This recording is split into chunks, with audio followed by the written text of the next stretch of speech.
Hey everyone, Mick Manhattan here, and welcome back to Classic Film Review on the Snobs channel. I want to give a special thank you to our Patreon member Bronson Wright-Wolfe for requesting today's film for review. Today we're looking at Yes Man, Peyton Reed's 2008 comedy starring Jim Carrey as Carl Allen, a man who has said no to life for so long that life has quietly stopped asking, until one evening a self-help covenant changes everything, and Carl must say yes to absolutely everything that comes his way. It is warm, it is funny, and it is surprisingly wise, and it features one of the great on-screen chemistry pairings of the late 2000s. Carl is a loan officer at a Los Angeles bank, moving through his days on autopilot. He turns down invitations, avoids opportunities, and says no to everything. Not out of malice, but out of quiet, habitual paralysis that has become indistinguishable from his personality. A chance encounter leads Carl to a self-help seminar run by a magnetic Terrence, played with a scene-stealing charisma by Terrence Stamp, who extracts from Carl a covenant. He must say yes to every opportunity that presents itself. Every single one, no exceptions. What follows is a cascade of increasingly unexpected, increasingly joyful consequences. Carl learns Korean. He takes flying lessons. He helps a stranger on the ledge, but with nothing but with the contents of his wallet and a song. He meets Allison, played by Zooey Deschanel, a free-spirited photographer and a musician who represents everything his old life was closed to. The film's genius is that it earns its complications honestly. Carl's yes covenant begins to feel less like liberation and more like a different kind of trap, when saying yes to everything stops being freedom and starts being its own form of compulsion. The film asks a genuinely interesting question. Is yes better than no if it is not a choice? That is a more thoughtful question than comedies of this kind bother to ask. And Yes Man asks it with real warmth and without ever losing its comic momentum. Yes Man is based on a real book, a memoir by British author and comedian Danny Wallace. It was published in 2005, in which Wallace documents his own genuine experiment of saying yes to everything for a year. The book was a bestseller in the UK, and internationally it caught the attention of producers who saw it as the perfect vehicle for Jim Carrey's particular brand of reactive physical comedy. The adaptation shifted the setting from London to Los Angeles, and the fictionalized specific events considerably. But the philosophical core of Wallace's experiment, the genuine question about what we close ourselves off from by defaulting to a no, was preserved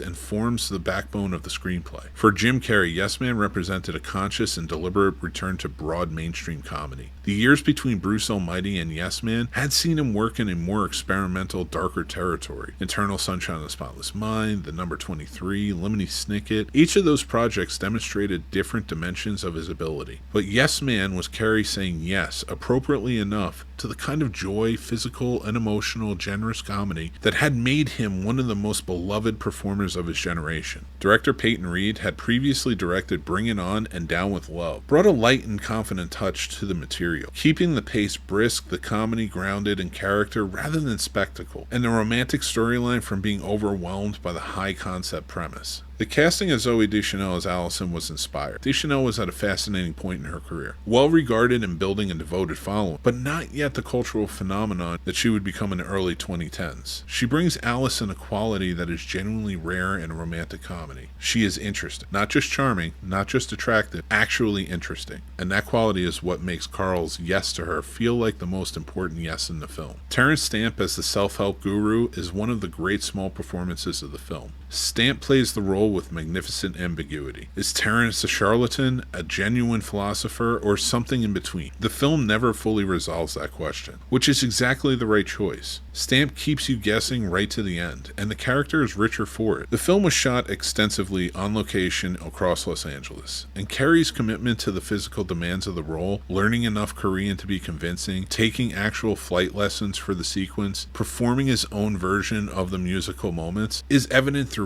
There's a groundedness to his energy in this film that reflects genuine preparation rather than pure improvisation. When Yes Man opened in December 2008, it was a genuine box office success, earning $223 million worldwide against a production budget of around $70 million. A strong and unambiguous commercial hit, particularly impressive for a comedy opening the competitive Christmas season. Critical reception was warm to mixed. The consensus broadly acknowledged that the film was entertaining, that Carrey was in fine form, and that Deschanel was a particular highlight, but some reviewers felt high concept premise was not pushed as far as it could have been, and that the third act followed a somewhat predictable romantic comedy template. What critics largely agreed on, even with reservations, was the chemistry. Carrey and Deschanel together on screen is one of the combination that simply works in a way that is difficult to quantify and impossible to manufacture. They are funny together, they are warm together, and when the film asks you to believe that these two specific people have genuinely changed each other's lives, you believe it. Audiences were considerably more enthusiastic than the critical consensus suggested that they should be. Yes Man opened up at number 2 at the US box office and maintained strong legs throughout the holiday season. Exactly the kind of word of mouth that comes from audiences leaving the cinema happy. In the 15 years since its release, Yes Man has acclimated exactly the reputation it deserves. Warm, consistent,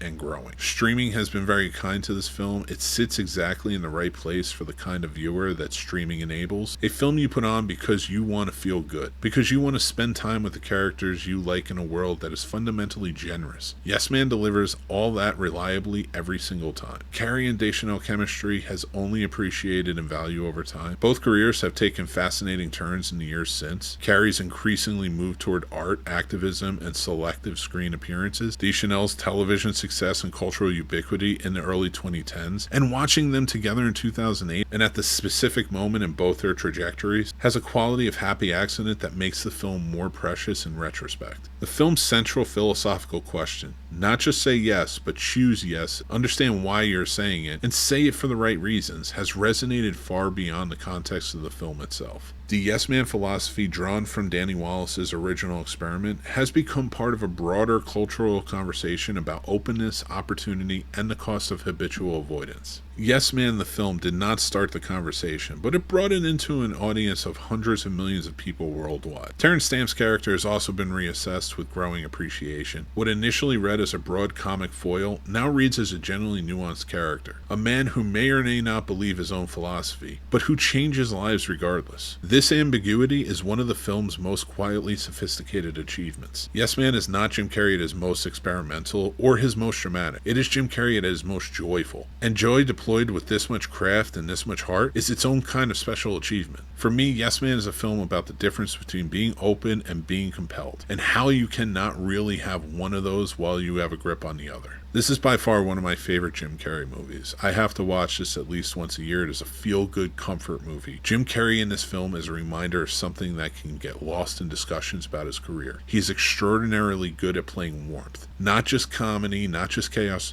but the warmth that comes with his characters. It's the kind that makes you root for the character from the first scene and genuinely feel happy when things go right for them. I really enjoy the cast of this film too. They all come together well. But honestly, the biggest blemish that this movie has is probably Danny Masterson, who honestly sticks out like a sore thumb among the rest of the cast. Everybody is doing a great job, and it just seems like he weaseled himself into the movie. It doesn't work. He feels detached, and he feels like he's there for one plot point only. But I'd love to know what you guys think. Make sure you sound off in the comments. And I want to say thank you to our Patreon supporter who supplied us with this movie for a review, Bronson Wright-Wolfe. We truly appreciate the pick, and I had so much fun revisiting this one and talking about it. But if you guys are interested in giving us movies for review and being a paid supporter of the channel as well, head on over to our Patreon and sign up there for one of the paid tiers. Other perks are available. Check them out. Thanks so much for watching Classic Film Review on the Scene Snobs channel. If Yes Man put you in the mood to say yes to something today, hit that like button, comment, and subscribe. It makes a genuine difference and helps us reach more film lovers just like you. Also, make sure to follow us at the Scene Snobs all over social media and over on Letterboxd and Substack, where we have written reviews as well. I'm Mick Manhattan from the Scene Snobs, and I want to say thank you so much for watching, listening, and hanging out with us. And until next time, make sure you take care of yourselves. That's important. Be kind, rewind, and I'll talk to you soon.